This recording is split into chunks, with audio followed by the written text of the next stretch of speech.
Welcome back to another section still on simultaneous equation. Today we want to look at the Sarrus method.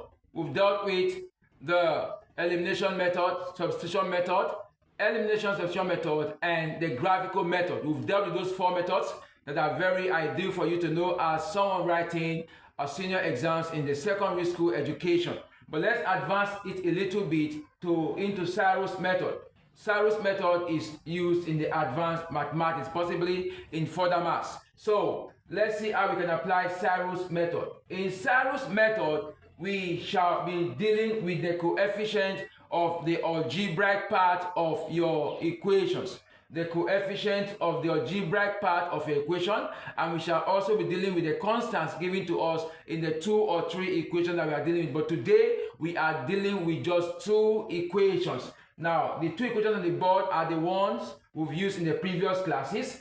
2x minus y is equal to 8, 3x plus y is equal to 17. We choose to use this equation in all so that you see that all the answers will just be the same, for you to have a better understanding and be sure that the methods you're using are ideal and unique. Now, 2x minus y is equal to 8, 3x plus y is equal to 17 are the 2 equations given to us. So, I said we are going to be dealing with the coefficient of the algebraic parts and also the constant. Now, we are going to find the first factor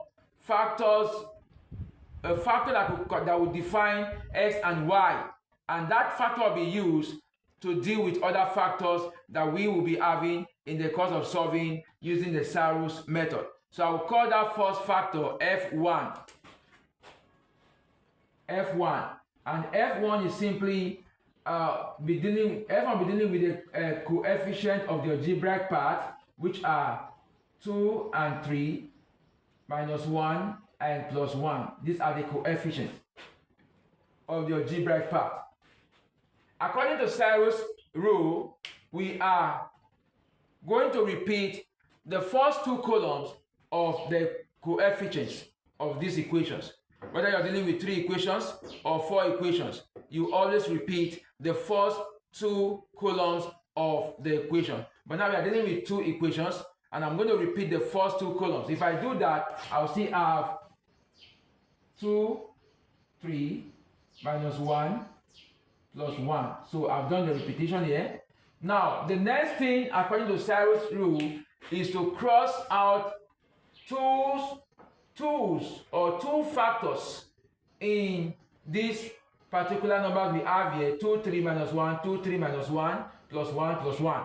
Now, since we are dealing with 2 equations, we'll cross out 2 factors, diagonally, upward and downward. Diagonally, upward and downward, not vertically, but diagonally, upward and downward, diagonally, upward and downward, according to Sarrus' method. So if I do that, I'll cross here. This is upward crossing, upward crossing, upward crossing. And this is downward crossing, downward crossing, downward crossing. That is it. Downward crossing in that form. So from the downward crossing, I'm going to multiply the numbers. 2 times plus 1 is 2. Minus 1 times 3 is minus 3. 2 times plus 1 is 2. I will add them up. 2 plus 2, they are positive 4. Minus 3 is 1. Upward crossing times 3 times minus 1 is minus 3. Plus 1 times 2 is plus 2.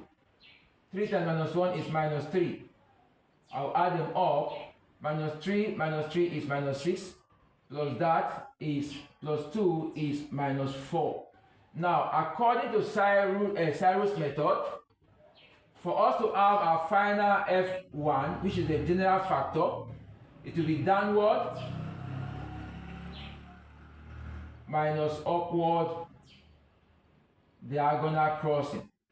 And that will be 1 minus 4. If we do 1 minus 4, this minus sign will affect this minus sign, becomes plus. So our general factor, which is the first factor, will be 1 plus 4, and that will give us 5. So we'll be using this 5 in dealing with other factors. We'll be using this 5 in dealing with other factors. Now, for you to find x, replace the coefficients of x by constants. That will be x factor of x. We want to find factor of x. Factor of x will be equal to, I said replace the coefficient of x by the constant. And the coefficient of x are 2 and 3. 2 and 3. So I'm going to replace 2 and 3 by 8 and 17. So I'll write 8, 17 minus 1 plus 1. Remember, the rule states that we should repeat the first two columns. 8, 17 minus 1 plus 1. Now, diagonally cross. 8 times 1 is 8. Minus 1 times 17 is minus 17. 8 times 1 is 8. That is plus. Then diagonally cross upward. 17 times minus 1 is minus 17. Plus 1 times 8 is plus 8. That times that is minus 17. Then carefully add them up. If you add minus 17 will give us minus 34 plus 8. That will give us minus 26. Minus 26. If you add this, 8 plus 8 is 16. 16 minus 17 will give us minus 1. So, for us to find the factor of x, it will be downward minus upward. Minus upward, that will be minus 1 minus 26. This minus sign will affect this one. It becomes plus. So that will give us factor of x to be minus 1 plus 26. So factor of x minus 1 plus 26 is 25. So our factor of x is 25. We can quickly now find our x. Therefore, our x will be equal to factor of x over factor 1, which is factor xy. Let me call it factor xy. That is xy, factor xy. Factor 1 is factor xy. So, you divide factor of x by factor 1. That will be 25 over 5. And that will give us 5. So our x is 5. Our x is 5. Now to find y,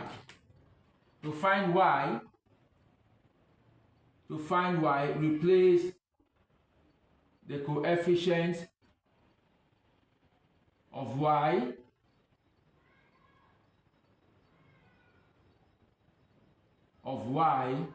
by constant. That will be factor of y will be equal to, I'm replacing coefficient of y by the constant, so I'll write my 2, 3, instead of minus 1 plus 1, I'll write 8, 17. Repeat the first two columns as stated by the standard, 2, 3, 8, 17. Cross diagonally and multiply them. 2 times 17 is 34. 3 times 8 times 3 is 24, plus 24. 2 times 17 is 34. Then add them up. This will give us 92 if you add them up. Cross diagonally upward. 3 times 8 is 24. 17 times 2 is 34 plus 8 times 3 is 24 plus. If you add them up, we have 82. Now, to find the factor of y, it is always downward minus upward, and that will be 92 minus 82. That will give us 10.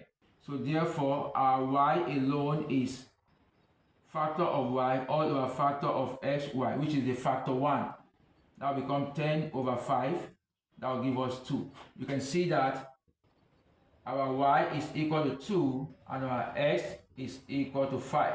This is how we solve using the Sarrus method. All you need to do is to find a factor, general factor of x and y, then find a factor of x, find a factor of y, then carefully divide the factor of x by general factor and factor of y by general factor. You get the right answer. If you do not understand this, please carefully replay the video. It is yours.